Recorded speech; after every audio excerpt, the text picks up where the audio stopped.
Greetings dear friends, old and new. If it's your first time stumbling onto the channel, then do please consider clicking that red button and subscribing. Getting into a review today and for an 88 Films release. This one's actually due next month on the 13th of December, but if you were lucky enough as I was to pre-order from 88, they sent out a batch of these quite early, so I got this almost a full month early.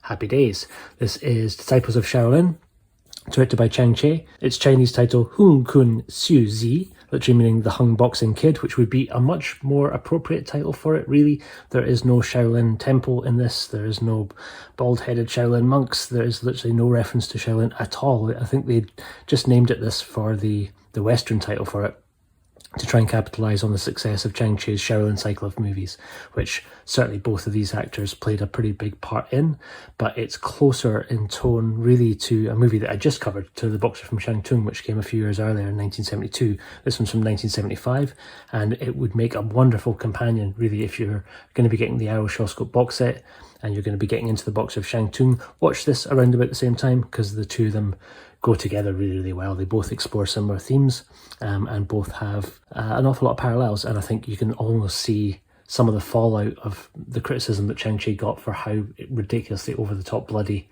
Boxer from Chun was, and he's kind of found a workaround in this, which we'll get to in due course. So its main stars are Alexander Fu Sheng and Kuan. Chun really more of a supporting role in this. He's there, but he's very much a co-starring role.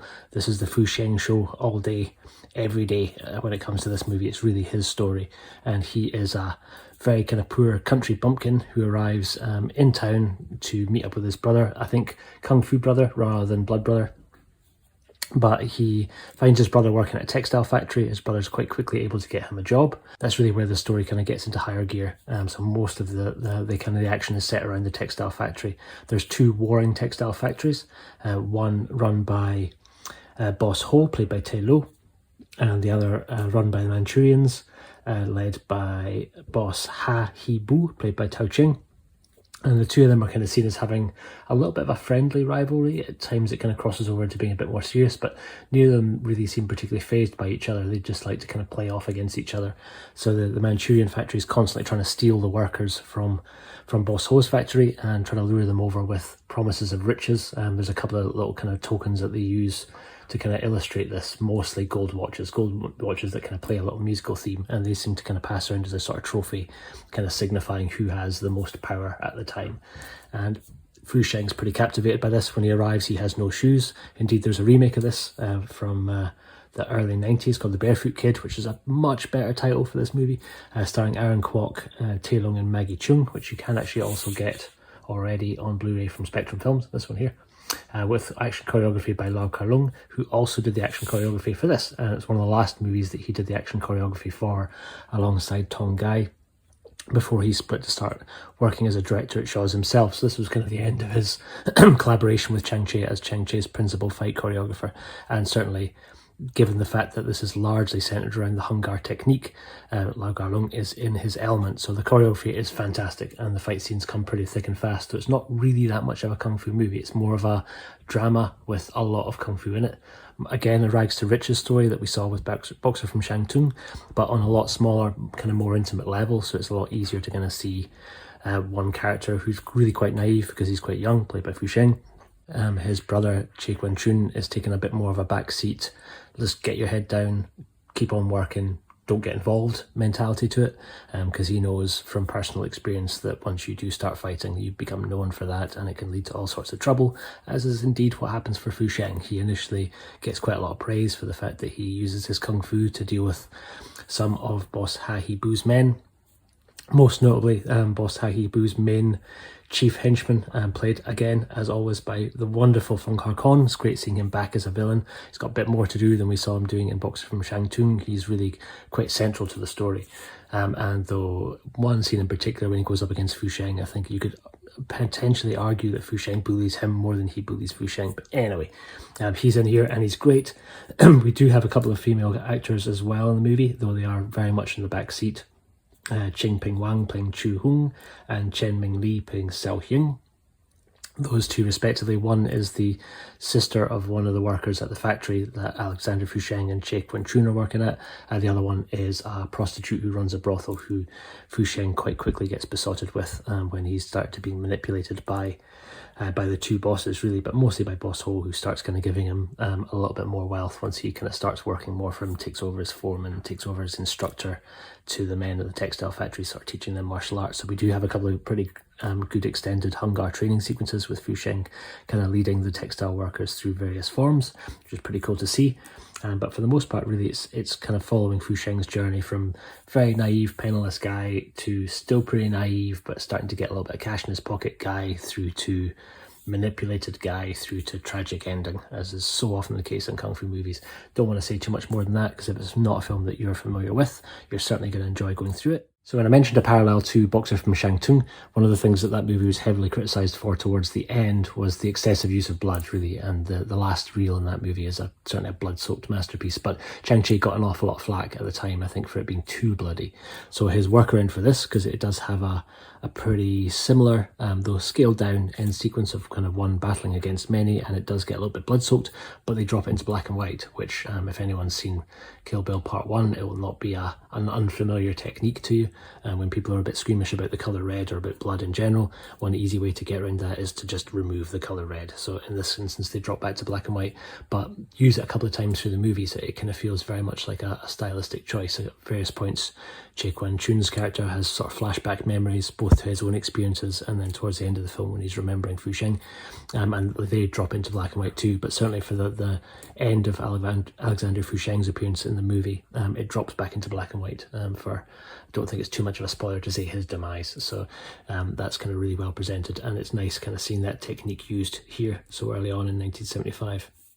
If it is one that you know, you're mostly here, I suspect, to hear all about the goodness of the disc, and I'll get to that in a second. But this presentation from 88 looks absolutely spectacular. It's a wonderful remaster. I think the Celestial remaster, but presented here in HD. I've never seen the movie looking better. This is a massive step up from the old IVL Celestial DVD, which is the last time that I had a chance to see it. We get glorious cover art once again by Kung Fu Bob O'Brien, really doing the Lord's work or the Buddha's work on these covers. He's just knocking it out of the park again and again and again. This is no exception. Looks fantastic. And inside the box we get a poster replicating Bob's artwork, incidentally reversible cover, so you get the original Hong Kong poster art on the other side with Bob's art on the flip. And inside we get a booklet, which is, I'll get to in a wee second because they've really pushed out the boat for the booklet. It's a step up from 88's normal books, which are always really good, but this is really in a new category of its own. So we get a wonderful poster, big version of Bob's art on one side, big version of the Hong Kong poster art on the other. And inside the book, a couple of really good articles. So the first one by Matthew Edwards, really kind of diving quite deep into Chang-Chi's cinema. And the one thing that I really wanted to highlight, because it's a new one for the 88 books, is we get a couple of Bob sketches inside the booklet, which is really great to see. Here we get the wonderful Tao Ching playing boss Ha He Bu with the gold watch that I mentioned, a little trophy. I also get a great sketch of Fu Sheng. This is really from the opening titles. The opening titles themselves well worth a mention. You'll get a little bit of deja vu if you're familiar with the 36 Chamber of Shaolin, because it's a very similar setup in terms of running through some of the Hung Gar fighting forms that you see Gordon Liu doing at the beginning of 36 Chamber. 36 Chamber actually came after, but they're both the same choreographer. It's not really Lau Gar-lung ripping off Chang-Chi, it's more Lau Gar-lung refining what he did here. So you see Fu Sheng practicing Hung Gar with the iron metal kind of weighted rings at the beginning of this against the yellow backdrop, and you'll see the same thing at the beginning of 36 Chamber with Gordon Liu running through the forms. So I think he refines it and does a bit of a better job in the 36 Chamber, but it's great to see it here. Getting back to the discs, you get, aside from the wonderful kind of printed extras that we've just gone through, you get two commentary tracks. Both of these are fantastic. One from 88 regulars Arna Venema and Mike Leader. Theirs is very much meeting up with your two mates down the pub and talking about the movie type commentary. So the good mix of some facts in there, but also quite a lot of banter, quite a lot of jokes. It's pretty good natured and very funny. The other one by Sam Dayan, this is now her third, I think, for 88 films. She recently did The Chinese Boxer, and she also did a wonderful commentary on Come Drink With Me. Both of those are highly recommended. And she does this tremendous job here. She really, I can't sing her praises enough, at getting really, really into her commentary tracks. She's clearly a pretty big fan of Shaw Brothers movies and really a big fan of the genre, and she does a good job of heralding the fact that all too often these films are dismissed as just being kind of cheap chop socky, cheap kung fu movies with not that much substance or worth to them, and she would argue very much against the case and does so really passionately and really well. Highly recommended. Extras are rounded out by a wonderful interview with Jamie Lux. This is from, once again, from the archives of the man who appears to have interviewed everybody, Frederic Ambrosine, and he gives us a 25-minute long interview with Jamie Lux, who acts in the film, really a bit more of a supporting role in the film. He plays a mill attendant, but would go on to be a director in his own right, and would direct Robotrix, which recently came out from 88 Films, one of the Cat 3 movies, and his interview is great. He speaks about kind of being really a part of Chang Cheh's film company first, and then going on to get a contract at Shaw Brothers and kind of working there as an actor and stuntman. Does a great job of explaining what it was like working with Chang Cheh, how that opportunity came to him, and speaks quite a lot about Fu Sheng and about Fu Sheng's kind of career there and why he was really quite exceptional. It's a shame that he's kind of fallen out of popularity in Hong Kong, particularly because he, I think, was every bit as vibrant and as wonderful a star in his early years as the ones that we would think of more readily. So certainly Jackie Chan's probably the closest reference point at this point in the 70s. They were both doing kung fu, they were both doing comedy, and Fu Sheng certainly has kind of impish, cheeky nature to him that you'll see never more so than in this movie. He's pretty spectacular to watch. There's a great biography, which I've yet to track down myself, written by Terence J. Brady. This one here, called The Biography of the Chinatown Kid, which I would love to track down. If it's one that you already have, let me know. If it's a great book, I suspect it will be. Terence J. Brady's contributed a commentary to The Chinatown Kid on the Arrow Shawscope box. I think for this release, both the commentaries that they have put together at 88's done a marvellous job of reaching out to people who've put together some great tracks. So extras, first rate, really 2 thumbs up for the disc as a whole. You also get the original theatrical trailer, which is not remastered. So if you are new to these and you want to go back and see what most of us old kids got to see the quality of these like when we were watching them in the late 90s and early 2000s, before the Celestial remasters came along, you will see and probably cringe at how bad these movies used to look. The remaster is truly pretty glorious. Both this and the Chinese Boxer have absolutely knocked it out of the park. They're really fantastic. It's like watching movies that have just been made a couple of years ago, not movies that are 40 years old. So while we're on the subject of 88 and while we're on the subject of Kung Fu Bob's glorious covers, we've now seen a reveal of the cover for Monkey Kung Fu, which looks great. This we can put alongside the cover for Legendary Weapons of China and for Flag of Iron, all of which we know are coming in February and March respectively at the beginning of next year. We're still looking very much forward, or I'm still looking very much forward to seeing what Bob has in store for Shaolin Mantis, for Martial Club, for Flying Guillotine 2, for Corey Yun's Hero, for Human Lanterns, and I think that's it. That's all the ones that we know of that are coming around so far. Also, if after seeing this you're hungry for more Chun and desperate for more Kung Fu Bob, you can get your fix of both if you track down the Vengeance Pack's release of The Golden Mask, aka Shaolin Ein Faust de Tet, because it has Chun as its main actor and it has a wonderful cover art by Kung Fu Bob O'Brien.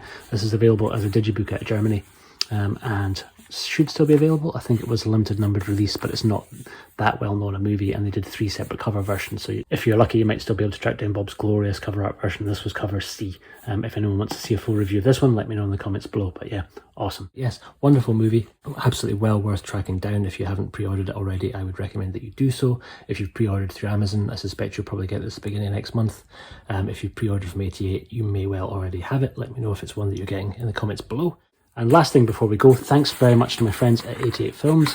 I'm delighted to be able to offer sealed copies of both the Chinese Boxer and of this Disciples of Shaolin in a giveaway, which we're going to launch and kick off on the channel soon. I'm very aware that a lot of you watching these may have already pre-ordered both, so the idea of entering a competition for something you already have might not be that appealing.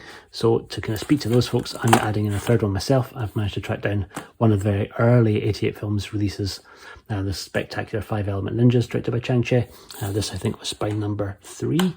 So if you don't have that, but you do have these 2 later ones and you want to kind of get on some of the early ones, then it gives you a reason to enter the competition too. Going to be kicking that off very soon. Thank you very much for watching. I will see you on the next one. Take care.